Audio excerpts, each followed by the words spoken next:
बहुत देर से कार्यक्रम चल रहा है, आप लोग भी बहुत देर से बैठे हुए हैं।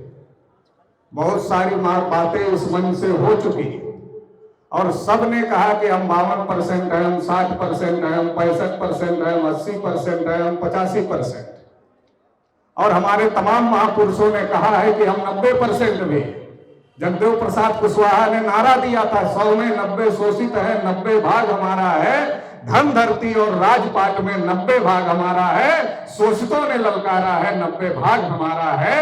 बात तो सही है कि हम 52%, बात तो सही है कि हम 60%, बात सही है हम 65% है, बात यह भी सही है कि हम 85 और 90% है। लेकिन सवाल यह है कि इस देश की आजादी, जिसको हम आजादी बोलते हैं, उस आजादी के इतने दिनों में, आजादी के इतने दिनों में, 74-75 सालों में, अगर हमारी आबादी इतना है और पिछड़े वर्ग की आबादी अगर खास तौर से 52%, 60%, 65% है, तो आज हमें यह रोना क्यों रोना पड़ रहा है कि देश में जानवरों की गिनती होती है, कुत्तों की गिनती होती है, हिजड़ों की भी गिनती होती है, मगर हम पिछड़ों की गिनती नहीं होती है। रोना क्यों रोना पड़ रहा है, ये तो हमको सोचने और समझने की जरूरत है। बात तो इससे भी आगे निकल गई। अभी एक आयोग ने सिफारिश किया है सरकार को कि हिजड़ों को भी पिछड़ों में शामिल कर लिया जाए, ओबीसी में इनको भी शामिल कर लिया जाए, और सरकार इस पर विचार भी कर रही है। तो हमें सोचने की जरूरत है, हमें समझने की जरूरत है, आखिर ऐसा हो क्यों रहा है। इसीलिए मैं कभी कभी कहता कि दुनिया में 7 अजूबे हैं, ऐसा हम लोगों ने किताबों में पढ़ा। 7 अजूबे दुनिया में है, ऐसा हम लोगों ने किताबों में पढ़ा। लेकिन 8वां अजूबा कौन है, आज तक हमने सोचा नहीं है। अरे वो 8वां अजूबा कोई और नहीं है, अपने को 52%, 60%, 65% करने वाले हम ही लोग हैं, जो आजादी के 74 साल में वोट का अधिकार होने के बावजूद भी अपनी गिनती तक नहीं करवा सकते। कोई भी सरकार हमारे समर्थन के बगैर नहीं बनती, और ना बनती है ना बन सकती है। लेकिन इसके बावजूद भी हम नहीं करवा सकते। क्यों नहीं करवा सकते? क्योंकि हमें तो दोस्त और दुश्मन का पता ही नहीं। जब हम बोलते हैं, हमारे जैसे दूसरे लोग बोलते हैं, तो क्या कहा जाता है, अरे वो तो ब्राह्मणों को गाली देते हैं। हमारे इस समाज के लोगों को 2-4 ब्राह्मण बताते हैं, अरे वो तो गाली देते। अरे भैया कौन सी गाली देते? हम तो ये कहते हैं कि आजादी के 74 साल में ब्राह्मणों ने हमारी गिनती नहीं होने दिया। तो आप पता लगा लो, जब से देश आजाद हुआ कौन कौन प्रधानमंत्री रहे। जवाहरलाल नेहरू रहे, उनकी बेटी इंदिरा गांधी रही, तमाम कांग्रेस के प्रधानमंत्री बनते रहे, ब्राह्मण बनते रहे। अटल बिहारी प्रधानमंत्री बने, नहीं होने दिए। और जब मनमोहन सिंह प्रधानमंत्री बने तो प्रणब मुखर्जी को जिम्मेदारी लगा दी गई, और प्रणब मुखर्जी ने नहीं होने दिया। नहीं होने दिया जिसने, अगर उसका नाम लेते हैं तो कहते हो गाली दे रहे। गाली देना है, गाली क्या होती है, हम लोग गांव देहात के लोग हैं, अच्छे से जानते हैं गाली क्या होती है। ये गाली देना नहीं है।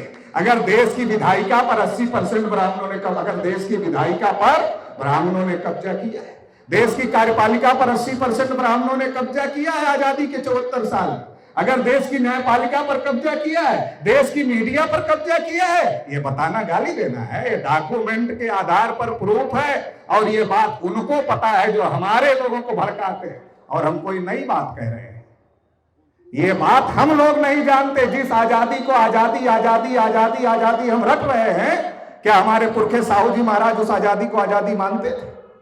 क्या हमारे पुरखे ज्योतिबा फुले उस आजादी को आजादी मानते थे?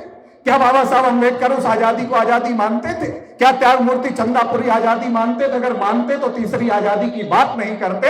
अगर तीसरी आजादी की बात किया तो इसका मतलब मानते थे कि आजादी नहीं मिली। तो हमें समझने की जरूरत है, आजादी का आंदोलन एक साजिश थी। 1857 में पहला संग्राम हुआ, 1848 में ज्योतिबा फुले ने हमारी आजादी की लड़ाई शुरू की। ज्योतिबा फुले ने जो हमारे लोगों को पढ़ाना लिखाना शुरू किया, जिन्होंने हजारों साल से पढ़ने लिखने से रोका था, उनके पेट में दर्द हो गया कि ज्योतिबा फुले क्यों पढ़ा लिखा रहे हैं। अगर ज्योतिबा फुले ने अपने लोगों को पढ़ा लिखा लिया तो ये लोग इस देश में आगे आ जाएंगे। इनको आगे नहीं आने देना है। अरे हम पिछड़े हैं तो अपने आप ही पीछे चले गए क्या? अपने आप पीछे नहीं चले गए, साजिश से पिछाड़ा गया है। और साजिश इस बात को ज्योतिबा फुले समझते थे, इसलिए अपने लोगों को पढ़ाने का काम किया। तो इनके पेट में दर्द हुआ और अंग्रेजों के खिलाफ लड़ाई शुरू की गई। 1848 पहले आता है, 1857 पहले आता है।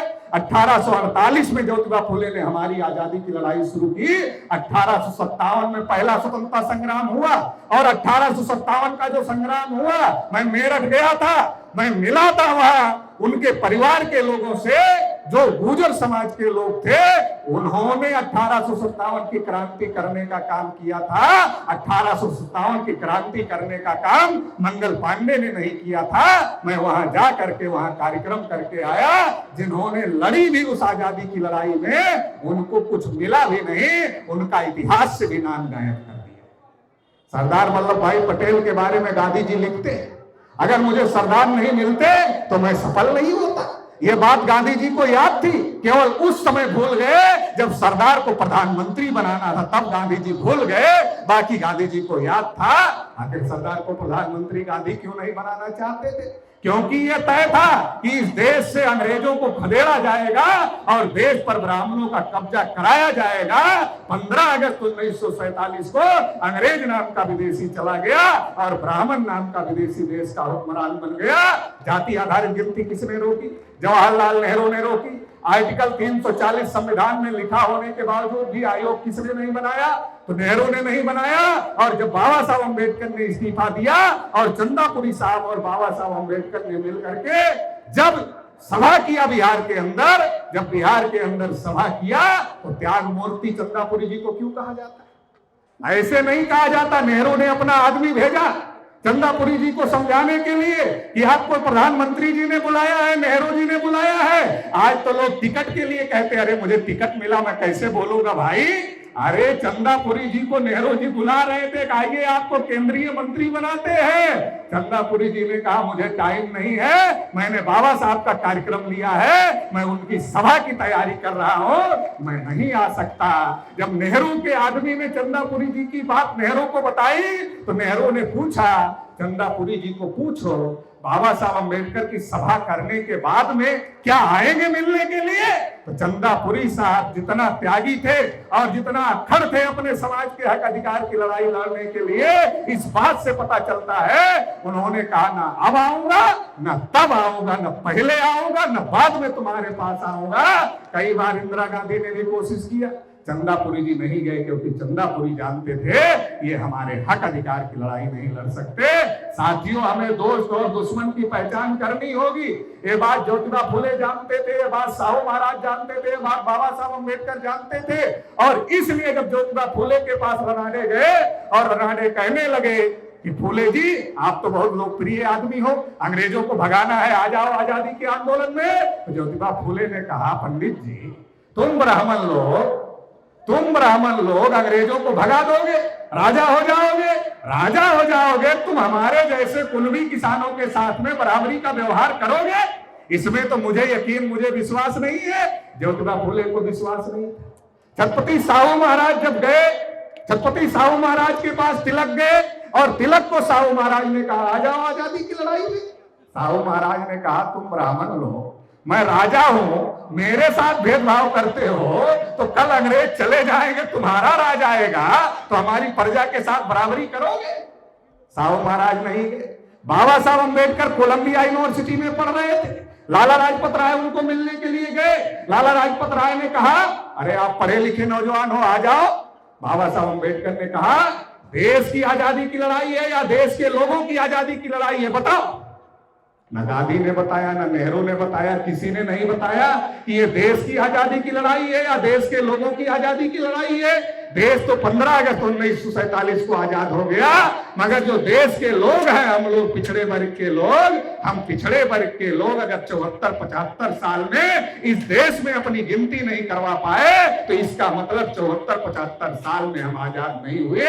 शेड्यूल कास्ट को उनकी संख्या के अनुपात में मिल गया, शेड्यूल ट्राइब को उनकी संख्या के अनुपात में मिल गया, और हम कहते हम 52-60% हैं, उनका 2 गुना है, इसके बावजूद भी नहीं मिला। तो क्यों नहीं मिला? हम मुंह से कहते 52% 60%। यहीं बैठे हैं, अभी चौराहे पर खड़े हो जाओ, यहीं के लोग चौराहे पर निकलेंगे और एक एक आदमी को पूछो, हाँ भाई किस बिरादरी को हो, बोलेगा यादव हो सीना ठोक के। दूसरे आदमी को पूछो क्या हो, बोलेगा कुर्मी हो सीना ठोक के। तीसरे आदमी को पूछो क्या हो, बोलेगा मौर्य हो सीना ठोक के। चौथे आदमी को पूछो क्या हो, बोलेगा प्रजापति हो सीना ठोक के। ओबीसी कौन है भाई? ओबीसी कौन है भाई? आप तो यादव हो, कुर्मी हो, मौर्य हो, गरड़िया हो। जब मंच पे बात करना होता तो 60% हो और जब मैदान में उतरना होता है तब अपनी अपनी बिरादरी के हो।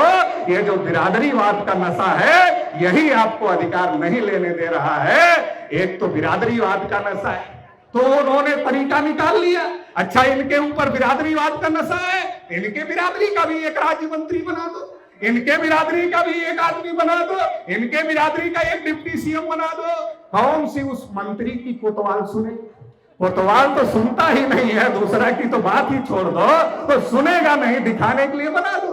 27-28 मंत्री बनाए, क्या आपको जानकारी है एक दिन भी वहां बैठ करके कोई काम किया दिल्ली में? बोला यहां मत बैठो, आशीर्वाद यात्रा पर चले जाओ, अपना चेहरा दिखा करके लोगों का वोट बीजेपी के लिए बटोरो। इधर कोई काम ओबीसी के लिए करने की जरूरत नहीं है। तो हमारे लोगों की जो कमजोरी है उसी कमजोरी का वो फायदा उठा रहे हैं। ये बिरादरी हमारी सबसे बड़ी कमजोरी है। अरे हम कहते तुम कुछ मत मानो, अभी बहुत सारे लोग कह रहे थे पिछड़े वर्ग सुन रहे हैं, सही है, ज्योतिबा फुले ने माना है, रामस्वरूप वर्मा ने माना है, जगदेव बाबू ने माना है, बहुत सारे महापुरुषों ने लिखा हुआ है, ब्राह्मणों ने बनाए। अरे हम तो कह रहे हैं संविधान ने आपको ओबीसी कहा, कम से कम अपने को ओबीसी तो मानो। जाति बिरादरी क्यों मान रहे हो? अपने को ओबीसी मानो। जाति मानोगे तो कमजोर रहोगे, कोई भी एक बिरादरी 60% नहीं है, लेकिन अगर अपने को ओबीसी मानोगे तो आप 60% हो जाओगे। और जब 60% जिधर खड़ा होगा उधर की सरकार बनेगी।